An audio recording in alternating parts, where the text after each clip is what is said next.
আবারও সম্মান লাভ করেন বদরপুরের প্রাক্তন শিক্ষক আব্দুল করিম। নতুন দিল্লিতে সর্বভারতীয় সংবাদপত্রের আয়োজনে নতুন দিল্লিতে কনস্টিটিউশন ক্লাবের প্রেক্ষাগৃহে সুবর্ণ জয়ন্তী উৎসব উপলক্ষে সংস্থার মহাসমারোহে উৎসব উদযাপন করা হয়।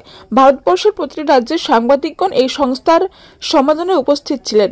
সর্বভারতীয় সংবাদপত্রের জাতীয় সভাপতি গুরিন্দার সিং এর সভাপতিত্বে উক্ত অনুষ্ঠানের শুভারম্ভ করা হয়। ভারতের প্রতিটি রাজ্যের সংবাদপত্রের সভাপতি নিজ নিজ রাজ্যের সংবাদপত্রের সমস্যাগুলো অতি সুন্দরভাবে প্রাঞ্চল ভাষায় সবাই বক্তৃতার মাধ্যমে তুলে ধরেন। উক্ত অনুষ্ঠানে সাংস্কৃতিক অনুষ্ঠান উদযাপন করা হয়। ভারতের বিভিন্ন রাজ্যের সুনামধন্য শিল্পী, সঙ্গীত ইত্যাদি সভায় পরিবেশন করেন। বিভিন্ন রাজ্যের সুনামধন্য সাংবাদিকগণকে উক্ত অনুষ্ঠানে পুরস্কার ইত্যাদি দিয়ে ভূষিত করেন। আসাম রাজ্যের বরাক উপত্যকার করিমগঞ্জ জেলার বদরপুর শহরের বুন্দাশিল গ্রামের বাসিন্দা সুনামধন্য প্রাক্তন শিক্ষক আব্দুল করিমকে বিভিন্ন পুরস্কারে ভূষিত করা হয়। আব্দুল করিম 92 নম্বর দেওরাইল মক্তব স্কুলের চাকরি জীবনে সুনামের সহিত শিক্ষকতা করে গেছেন।